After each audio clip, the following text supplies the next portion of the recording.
Welcome to a new episode, everybody. What is going on? It is, it's a wild, wild time in our lives. MxPx is finally coming back to the East Coast.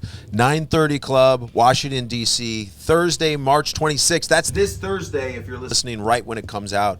The podcast comes out every Monday, My Career Podcast. Thanks for subscribing. Thanks for liking. Thanks for following. However it is that it gets into your feed. Thanks for listening. Appreciate you guys. Come see us. 9:30 Club might be sold out by now. I don't know. It's very close, very low tickets. And then Friday, March 27th, the NorVa, Norfolk, Virginia. The Fillmore in Charlotte, North Carolina on Saturday, March 28th. We'll see Bob McKnight there. Producer Bob, what's up? He's going to have some stickers, some podcast stickers. So he's going to be giving those out. So make sure you guys, if you're coming to that show, say what's up to Bob. All right. We're ending that weekend. Sunday, March 29th, Charleston Music Hall, Charleston, South Carolina. I can't wait. I hope it's warm down there. Is it warm down there? Please tell me it's warm down there. All right. Mission Ballroom in Denver, Colorado, coming Saturday, April 11th. That's MxPx, Goldfinger, Zebrahead, and Homegrown. So don't miss that show. It's going to be absolutely insane. A lot of fans are going to be coming for that. It's going to be great. Warp Tour, we're playing all the Warp Tours. There's 5 of them. It's Washington, D.C. again. Like I said, low ticket alert for 9:30 Club. So if you miss us there, don't miss us there. Maybe you can come see us in D.C. at Warp. It'll be Warp Tour, Washington, D.C., Long Beach, California, Mexico City, Orlando, Montreal, not in that exact order, but kind of almost. And then end of the summer, getting into the fall, Saturday, September 5th, we're going to be in Europe. One show, Punkadeka Festival, MxPx, doing an exclusive European show, finally. And we're excited for it. MxPx.com, we got vinyl, hats, hoodies, T-shirts. We got seasoning. Where's the seasoning? I don't even know where it is. Sorry, I'm going to smash everything. MxPx. Gotta love it. Got to love it. All right. Let's get to a couple voicemails. I don't have a lot of time today, but I do have time for you. So thanks for taking the time. Let's hear from your voicemail. If you want to be part of the podcast, you have a question, an idea, a great story, something that happened. It doesn't have to do with MxPx. Like you can just have a great story and call in. The number is 360-830-6660. All right, there it is. Call, leave a voicemail. Make sure you know what you want to say. I want to hear from you. All right, let's get to your voicemails. Yo, what's up, Mike? This is Michael from Waterford, Connecticut. That's southeastern, baby. Anyways, setting out for a walk here in the snow. Calling on the 27th of January, Tuesday here. But Cautious Optimistic came on my YouTube music playlist shuffle thing, whatever. And I know you're not a fiend, not an alcoholic, but does that line, I need a meeting just to put shoes on my feet, does that have any Alcoholics Anonymous or anything like that steeped in it? Whew. Anyways. Yeah. Love the podcast, and see you in Washington, D.C. on March 27th. Awesome. Or 26th, 27th. Well, regardless, booked the trip yesterday. Anyways, man, have a beautiful day. Thank you for all you do, baller. Thank you, Michael. I appreciate it. Great question. Cautious, optimistic. You know, I wanted to talk about this with Yuri. He was just on the podcast a little while ago. Yuri's the star of the video. But I think I did talk about the song a little bit, just with him saying that, you know, when I had the idea for the song, it was just a title for like a couple years. And I finally wrote the song, and it came out on the last album. And it was just Cautious Optimistic. It was like, okay, that's an interesting idea. I like this. But the idea behind need to have a meeting just to put shoes on my feet. That does not, I hate to break it to you, and I hope this doesn't break your heart, but it doesn't really have anything to do with Alcoholics Anonymous, although I have plenty of friends of Bill, but I am not personally in the program. And you're right, I'm not a fiend. I'm not an alcoholic. I do still drink alcohol now and again. Some would say honest, but I don't overdo it these days. But back to the song. I was talking about, you know how many light bulbs does it take to, how many, sorry, I'm not even thinking about what I'm saying. How many lead singers does it take to screw in a light bulb, whatever. And, or how many guitar players, there's these different jokes, right? Well, it takes one lead singer to hold the light bulb, and then the rest of the world revolves around them, right? And if it's a guitar, how many guitar players does it take to screw in a light bulb? Well, one to screw in the light bulb and 20 more to tell them they could do it better. How many drummers does it take to screw in a light bulb? Well, I could go on and on, right? What are your favorite screw in a light bulb jokes? So that's the idea. I know it has nothing to do with light bulbs, but when I'm talking about I need a meeting just to put shoes on my feet, I need to consult with 3 or 4 other people to see what the best idea is and how to put shoes on. And the idea is, I think it's pretty self-explanatory at that point, is like, I'm so indecisive. I need help. So I need to have a meeting. All right, let's schedule a meeting with your employees, with your peers, with your associates, whatever it is. That's the idea. But going deeper, friends of Bill, it could be. Honestly, I think it's not always just about my intentions for the song, because people get their own story from lyrics that I write. They get their own intentions. So there's nothing wrong with that. If you want it to be a meeting, an AA meeting, by all means, it's an AA meeting. All right, let's move on. Let's hear what else we got. Hey, what's up, Mike? It's your attorney, Daniel, from Ohio. I'm calling now with a question, I guess sort of a question, a request, a favor to ask. I'm flying out to Denver for the show in April. Looking forward to it. Hell of a lineup. Can't wait. I'll also see you about 2 weeks before that in March on some of those East Coast states. Looking forward to those as well. But this call is about the Denver show. It's a special request for me and my girl Carrie from Vegas, who's not in Vegas anymore. Vegas Carrie, I guess is her name. But she's in Austin, Texas now. They can get confusing to the best of us.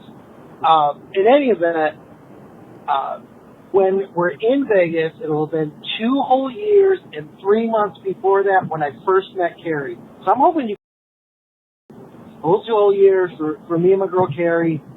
Have a good time at that show.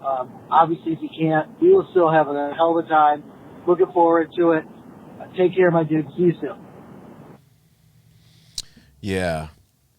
Normally I would say yes, but I think this show, it's a little different set list and it's already done. And, I don't think it makes sense, but it makes sense for you and Carrie. So I'll make it up to you guys. I'll make it up somehow. I'll think of something. All right. Attorney Dan, thanks for calling. Some of these calls, like Michael called, the 27th of January, sometimes I just don't get to all the voicemails in time. And I could have done this weeks ago, but then I had Yuri on and I had Rev on last week. And, so they feel like they're old, but they're really not old because we're still leading up to Denver. That show hasn't happened yet. We're leading up to the East Coast. Those shows haven't happened yet. So they're all timely. So thank you for your call. I appreciate it. And it never hurts to ask. I know exactly who you're talking about. I know Carrie. She's great. Maybe we could start calling her Texas Carrie now, or what's the deal? If we can keep Vegas Carrie, it all works with me. Yeah, 2 whole years. That's a great song. It's cool. But, yeah, I don't know. We'll see. We'll talk about it. We'll talk about it more. Let me think about it. All right. Let's see what else we got. Hi, Mike. This is Deborah. I am calling from Long Island, New York. Long-time listener, first-time caller. I first and foremost just want to thank you so much for Find a Way Home. It has been free therapy for me. Whenever I have a hard day at work, I just put on Mistakes Will Be Made and blast it on the way home. It has saved me from many nervous breakdowns. So that masterpiece that is Find a Way Home, it's so close to my heart, as are all your albums. But I don't know, there's just something about this one. It's just awesome. So I just have a question with Valentine's Day coming up soon, and I'm sure it's going to air after it. But I'm curious, what was the first song you wrote for your wife, Holly? And I'm sorry if you answered this on a podcast previously, but it's just something I'm curious about. I love, love stories, and your guys' love story is just, amazing. So I'm just curious about that. And today is actually Super Bowl Sunday when I'm calling, so go Seahawks. And I hope you have a phenomenal rest of your week. And I look so forward to you guys coming back to New York. And I will hopefully call in soon. Take care, Mike. Bye. Deborah, thank you so much for the call. I appreciate it. Thank you, truly. And thank you for your kind words about Find a Way Home. That, when it hits you right, it hits you right. And that's all what it's all about. And, what I was talking about earlier with Cautious Optimistic, lyrics and songs, once they're in the world, it's not always about what I intended them to be, because people do take those songs and they have meaning attached to those songs. And that's what music's all about. It really is. So some people really want to know that origin, and other people is just they kind of create their own origin, and they're fine with that. I think it all works great. So appreciate the kind words. Now, great question about the first song I wrote for Holly. Now, the first song I wrote for Holly definitely wasn't released ever. I wrote quite a few that were never released. But the first, I think I think Don't Walk Away is the first song that we actually released on an album that I wrote for her. And there's a lot of tumble down songs, but that was a little later. That was kind of a little later than Before Everything and After, that album. So that was the first album, and if you listen to that album, you can tell that, I'm in love. There's a lot of love songs on it. So that's a great one, though. Don't Walk Away. It's because we almost didn't get off at all. She wanted to break up before we ever got married, and almost did. I almost didn't seal the deal. And that song was a song I wrote about that situation. So, all right. That was a great question. Let's do one more, and then I will see you guys on the East Coast at the end of the week. Here we go. Hello, Mike. This is Michael again, and I just wanted to say thank you for your outstanding answer to my question about Don't Be Precious. Like Marcello's question from a while back about how fans should react if one of their favorite artists crosses a red line, your willingness to take on difficult questions from us fans is something that really means a lot to us.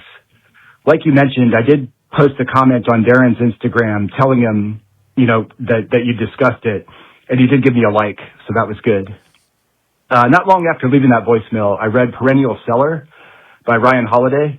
I had no idea at the time that this was the book for which Ryan had interviewed you, and you'd recorded that interview and turned it into an episode of this podcast. Perennial Seller also has some really good insights into how Darren's book applies to musicians. But what really opened my eyes was Ryan's reaction to seeing both ends burning, because he touched on something that's been kicking around in my head for a while now. Specifically, Ryan said that in learning about the financial hardships that MxPx was going through at the time, he hadn't followed MxPx for years and felt bad that he hadn't been more supportive. I myself feel the same way, being someone who had followed you guys pretty closely up to around the time Panic came out. And then I became the equivalent to one of those doozers from Fraggle Rock, focused mostly on my career and little else. I then got really interested in music again a little after Find a Way Home came out, and started following you guys again, and I'm really glad that I did. Getting back to what Ryan said, your merch arsenal manager sent me the YouTube link to the video for the song Best Life, and explained that the bonfire shindig was for the fans who backed the self-titled Kickstarter. And I've heard you mention that you also had them come over to the Monkey Trench to hear the band play the songs in person prior to release. To me, those are the real hardcore badass MxPx fans because they were there ready to help when it mattered the most. In the back of my mind, I've wondered if this is why other fans and I have been so adamant about wanting a Can't Keep Waiting 7-inch or CD EP, even though we know the Spotify numbers don't justify it. On some level, I think that we've been hoping that you and Tom Chichilla would go ahead and greenlight another Kickstarter to give those of us who missed the boat on the self-titled Kickstarter a second chance to become one of those hardcore badass fans. But at the same time, in listening to this podcast and reading books like Don't Be Precious and Perennial Seller, I feel like my understanding of what it means to be an artist has changed. In watching one of the Joe Strummer documentaries, I remember Joe mentioning when recording Global A Go-Go that if it didn't break even, he thought the record label should drop him. In the U.S., his records were distributed by Hellcat, and knowing which artists were on the Hellcat roster, I thought the idea of Hellcat dropping Joe Strummer was patently absurd, as many of those artists were inspired to form punk bands by him. And thinking about it more now, I'm starting to understand that artists want their art to stand up in the marketplace on its own merits, and that if it doesn't, there should be consequences. That's some of the insight that someone who is a non-musician like myself is getting by listening to your podcast. Anyway, thanks again for taking... All right. Yeah, Michael, thank you. And Deborah, thank you for the call earlier. I felt like I kind of rushed moving on, and it wasn't on purpose. Sometimes that happens. Your brain it skips. I'm human, people. Michael, you said a lot. You said a lot of great things. A lot. I wish we could just have a discussion. That's where this voicemail thing has its limitations. But I guess I'll just kind of comment on some of the things you commented on, and I hope I get the crux of what you were talking about. Self-titled Kickstarter being something that you really internalized and was like, I wish I had a new era Kickstarter to support the band. A lot of that stuff is timing. Don't feel bad about having a career, being a dozer. That was hilarious, but it's all about timing because so many of you probably have a similar story where you were a big fan and you followed artists very closely and then you got busy. Career, college, family, friends, other hobbies, other sports, whatever it might have been and still is, that's just part of life. And it's hard for a band to sustain the exact same thing and feeling that is why you got hooked in the first place. Of course, those things change, and some, we were just talking about, Deborah was just saying she loves Find a Way Home. That's our latest album. That's her favorite album. Some other people's favorite album is probably going to be self-titled because maybe they were part of the Kickstarter and they saw us play all those songs live right over here in the studio. So like if you have a connection to the songs, it makes it better.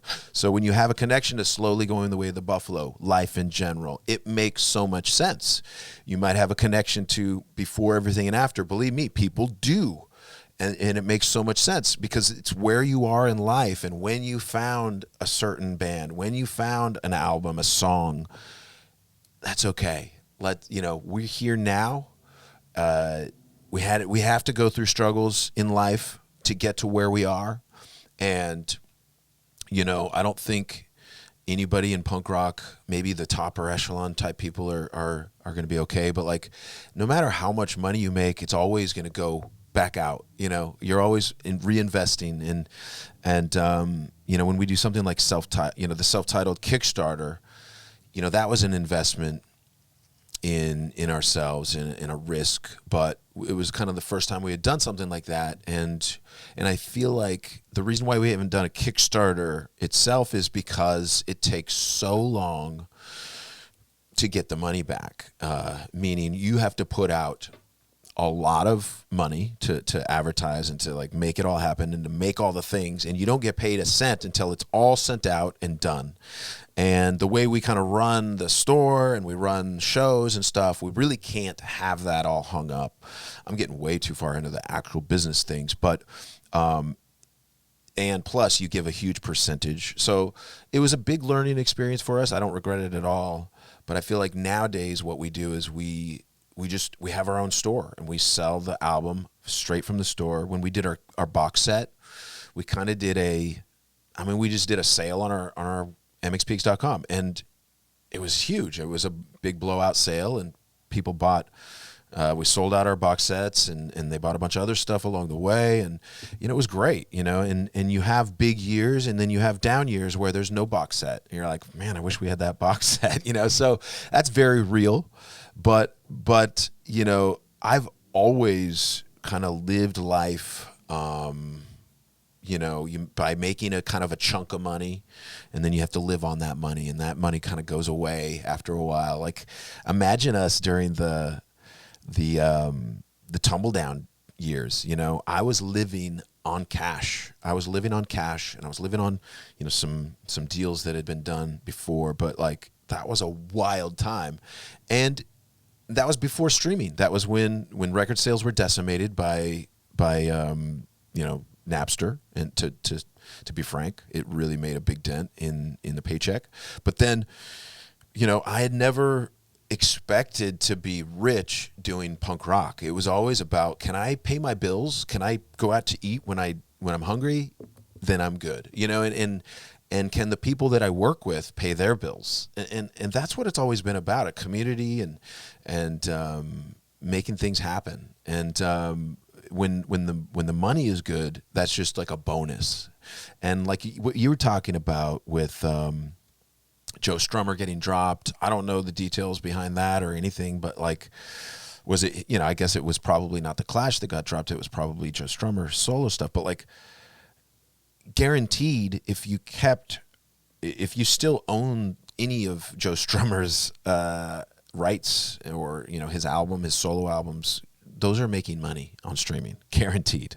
Like, it's just there's a space for it. There's a market for it. But people want to hear it anyway. But the fact that he probably, even somebody like Joe Strummer, that was, they were playing huge festivals. They were playing big big stadiums, and it's kind of funny. It's like, we play big festivals, we play big stadiums, and I'm not comparing our popularity to the Clash at all. They're legends, absolutely, but they probably weren't as rich as you kind of expect them to be. Now, honestly, they probably, if they just opened their own Clash T-shirt store, they would be millionaires, easily. So they probably were rich, to be honest, but we're talking about one of the biggest punk bands in history, and then getting dropped by the label. Very strange, very strange. But when you don't sell something, as an artist, it doesn't feel good. When people don't pick up your new record, you go, is it because it's not good? Probably because it's not good, but also it could be just you're bad at marketing, which, who knows? I mean, everybody's bad at marketing, right? Not everybody, but I always think, okay, I'm definitely not that good at marketing. And then other people tell me, you're good at marketing. So I guess I'm good at marketing. But I'm also good at having a team of people that can work together to make things happen, right? I'm not all on my own. So Perennial Seller with Ryan Holiday, that is a book that came out during a valley.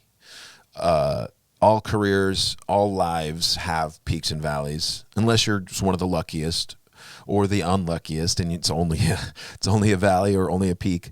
But MxPx, we pretty much just had a gradual climb, and when Napster happened, our aura kind of went down for a little bit, and we weren't selling as much. We weren't selling as many tickets.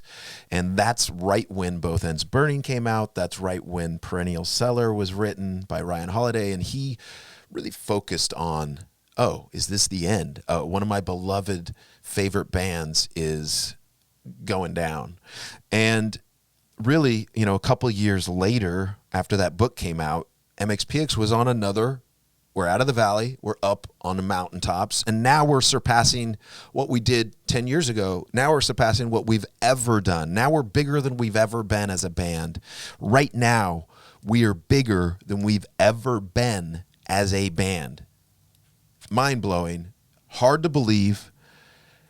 But the numbers are just bigger. It just is. Does it mean we make so much more money? No, we make more money, but it's all sort of a per capita thing, you know, like there's more murders in a city where there's more people usually. And yes, so we do better now. There's more people listening to us now, but we could still grow. We still have so much room to grow.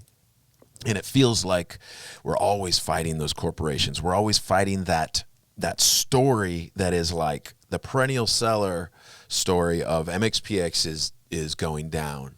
And we're the underdog, but yet we're not. We're like one of the headliners at any punk festival that you could talk about. You know, when one of the biggest bands like NoFX plays, we're going to play right before them. That's it. There's no other spot for us.